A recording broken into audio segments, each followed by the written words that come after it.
Hello guys, welcome back to my channel. तो आप भी स्मार्टफोन यूज करते हैं और आप भी कैमरा का तो इस्तेमाल जरूर ही करते होंगे। और कभी कभी जब आप पिक्चर क्लिक करते हैं तो आपकी पिक्चर कुछ इस तरह की आती होगी, अच्छी नहीं आ पाती है। ये कैसे हो जाता है? यहाँ पे अपर्चर भी काम करता है, आईएसओ भी काम करता है, आपके मोबाइल में कौन सा सेंसर इस्तेमाल हुआ है, ये पोर्ट्रेट क्या होता है, HDR काम कैसे करता है, ये रॉ फॉर्मेट क्या होता है कैमरा में, इन सभी को जानेंगे कि कुछ स्मार्टफोन कैसे एक अच्छी फोटो क्लिक कर लेते हैं लो लाइट में और कुछ स्मार्टफोन अच्छी फोटो नहीं क्लिक कर पाते हैं। इन सब के पीछे कौन सा एल्गोरिदम काम करता है, इस वीडियो में जानने की कोशिश करेंगे। तो वीडियो में अंत तक बने रहें। लेकिन उससे पहले अगर आप चैनल पे नए हैं तो चैनल को सब्सक्राइब करें और बेल आइकन को दबाना ना भूलें ताकि अगली वीडियो की नोटिफिकेशन आपको समय पर मिलती रहे। शुरू करते हैं सबसे पहले अपर्चर से। तो ये अपर्चर क्या होता है? मान लीजिए आपका एक कैमरा जो है वो एक दरवाजा का काम करता है, यानी कि जब भी आप कैमरा ओपन करते हैं और जब भी आप क्लिक बटन पे क्लिक करते हैं तो आपका जो कैमरा का शटर है यानी कि अपर्चर वो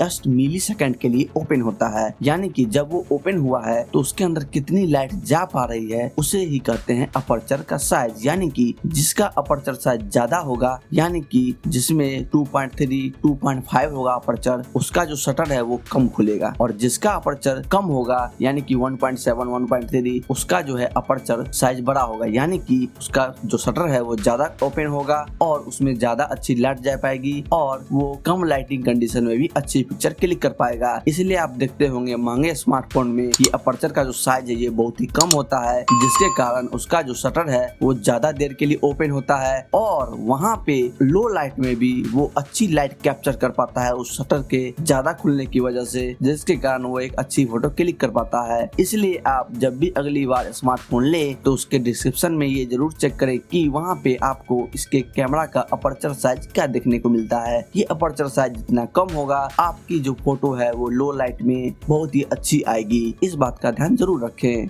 नेक्स्ट जो आता है उसे हम लोग जानते हैं बोके इफेक्ट। यानी कि जब भी आप कैमरा ओपन करते हैं अपने स्मार्टफोन का तो उसमें पहले एक बोके इफेक्ट करके आता था मोड, अब वो पोर्ट्रेट मोड में तब्दील हो गया है। जनरली जो हमारा ये DSLR वाले कैमरा होते हैं इसमें तो आपको हार्डवेयर बेस्ड बोके इफेक्ट देखने को मिलते हैं, लेकिन हमारा जो ये स्मार्टफोन होता है 99% स्मार्टफोन में आपको सॉफ्टवेयर बेस्ड बोके इफेक्ट देखने को मिलता है। यानी कि ये बोके इफेक्ट जितना ज्यादा होगा आपका जो बैकग्राउंड ब्लर है वो उतना ही ज्यादा अच्छा बनेगा। तो आगे आप बात करते हैं आईएसओ की। ये आईएसओ क्या होता है? आईएसओ का मतलब है कि आपका जो स्मार्टफोन है वो लाइट के लिए कितना सेंसिटिव है। तो ये आईएसओ आपको कहाँ पे देखने को मिलता है? तो ये जनरली आपको कैमरा के नॉर्मल मोड में देखने को नहीं मिलेगा, ये आपको मैन्युअली मोड या फिर प्रो मोड में देखने को मिलता है, जहाँ पे आप मैन्युअली अपने आईएसओ को कंट्रोल कर पाते हैं, जिसकी वजह से वो एक लो लाइट में भी अच्छी पिक्चर क्लिक कर पाता है। इसके लिए इसमें कुछ नंबर दिए रहते हैं 100, 200, 3200, 1600। तो यहाँ पे आप उस नंबर पे जितना मैक्सिमम जाइएगा तो आपको अपने स्क्रीन पे दिखाई देगा कि आप जो है वो ज्यादा ही लाइट कैप्चर कर पा रहे हैं, जिसके कारण आपको एक अच्छी पिक्चर देखने को मिलती है। तो अब आप समझ गए होंगे कि ये आईएसओ क्या होता है। तो अगली बार जब भी आपको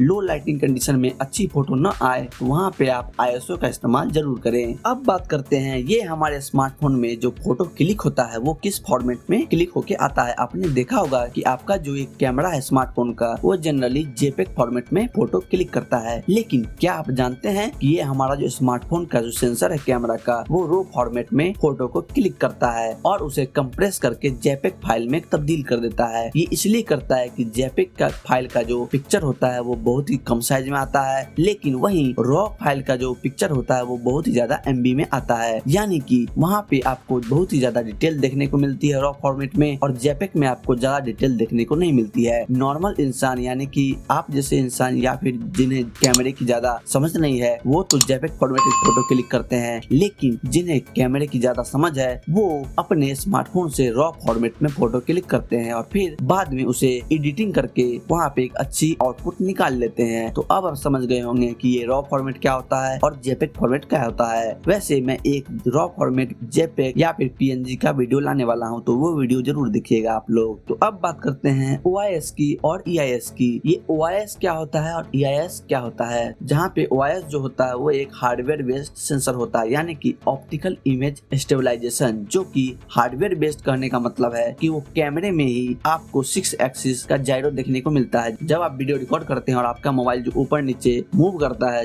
जिसके कारण कैमरा भी उसके साथ साथ मूव करता है, जिसके कारण आपको एक स्टेडी वीडियो देखने को मिलती है। लेकिन जहाँ पे बात आती है EIS की, जो कि सॉफ्टवेयर बेस होता है, तो कैमरा में तो कोई सपोर्ट है नहीं EIS का हार्डवेयर बेस, इसलिए EIS मोबाइल में दिया जाता है सस्ते स्मार्टफोनों में, जिसके कारण सॉफ्टवेयर की मदद से आपने जो वीडियो रिकॉर्ड की है उसे थोड़ा सा क्रॉप कर दिया जाता है, जिसके कारण आपका जो वीडियो है वो एक स्टेडी फॉर्मेट में देखने को मिलता है। तो अब आप समझ गए हैं कि आपके स्मार्टफोन में hardware based optical image stabilisation होना जरूरी है। अगर उसमें सॉफ्टवेयर बेस है तो आपको रिजल्ट तो बेहतर मिलेगा, लेकिन उस लेवल का नहीं मिल पाएगा जिस लेवल का OIS में मिलता है। इसलिए आप देखते होंगे कि 30-40 हजार के ऊपर वाले फोन में आपको OIS देखने को मिलता है, बाकी सब स्मार्टफोन में आपको EIS देखने को मिलता है, सॉफ्टवेयर बेस्ड इमेज स्टेबलाइजेशन देखने को मिलता है। तो अब आप समझ गए होंगे कि ये EIS क्या होता है और OIS क्या होता है। अब आगे हम बात करते हैं ये ऑप्टिकल जूम क्या होता है, हाइब्रिड जूम क्या होता है और डिजिटल जूम क्या होता है। तो हम ये जो सस्ते स्मार्टफोन बाय करते हैं उसमें आपको देखने को मिलता है जूम, वो होता है डिजिटल जूम। लेकिन जब आप कोई पॉइंट शूट कैमरा बाय करते हैं जिसमें आपको लिखा होता होगा 6x का ऑप्टिकल जूम, 12x का ऑप्टिकल जूम, तो वो हार्डवेयर बेस्ड वहाँ पे जूम होता है, जिससे की वजह से वहाँ पे आपने देखा होगा कि लेंस जो है वो आपका अपने आप में एडजस्ट होता है, जिसके कारण आपका जो कैमरा है वो एक अच्छी फोटो क्लिक कर पाता है दूर के सब्जेक्ट की। और वहीं पे आती है हाइब्रिड जूम। ये हाइब्रिड जूम क्या होता है, आपने देखा होगा कि अभी के समय में कई स्मार्टफोन आते हैं उसमें आपको 2x या फिर 3x का पेरिस्कोप लेंस देखने को मिलता है, जिसकी वजह से आप ऑप्टिकल जूम कर पाते हैं 3x का, और उसके बाद उसमें डिजिटल जूम का भी मिक्सर होता है। इस दोनों को मिला कहते हैं हाइब्रिड जूम। तो अब आप समझ गए होंगे कि ये जो ऑप्टिकल जूम होता है ये आपको बहुत ही महंगे महंगे मोबाइल में मिलेगा, वो भी 3x और 5x का, उससे ज्यादा का आपको ऑप्टिकल जूम देखने को नहीं मिलेगा। लेकिन जो पॉइंट शूट कैमरा आते हैं और DSLR कैमरा आते हैं उसमें आप हार्डवेयर बेस्ड ऑप्टिकल जूम देख पाएंगे,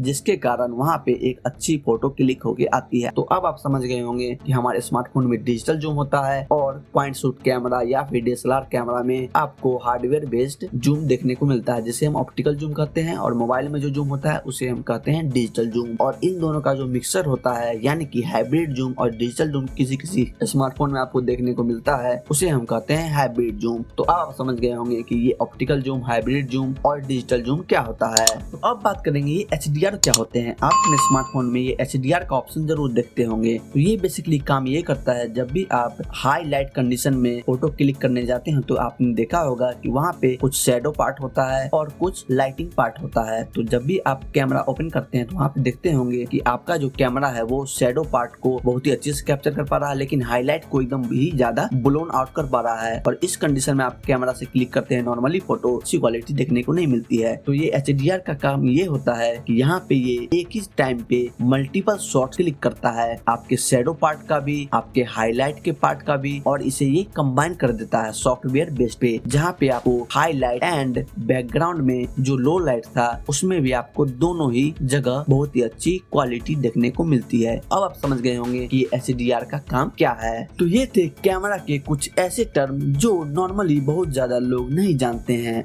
और वो एक स्मार्टफोन बाय कर लेते हैं और बाद में उन्हें पछतावा होता है कि इससे एक अच्छी पिक्चर क्लिक होके नहीं आ रही है। तो आई होप आपको ये टर्म समझ में आ गए होंगे। तो अब आप अपने कैमरा में प्रो बन गए हैं। तो आपको ये वीडियो कैसी लगी? अगर नॉलेजफुल लगी है तो वीडियो को लाइक करें और अपने दोस्तों को जरूर शेयर करें, क्योंकि नॉलेज शेयर करने से ही बढ़ती है। तो आई होप आपको ये वीडियो पसंद आई होगी। अगर पसंद आई है तो लाइक करें, शेयर करें और चैनल को सब्सक्राइब करें। तो फिर होगी मुलाकात अगले वीडियो में, तब तक के लिए गुड बाय।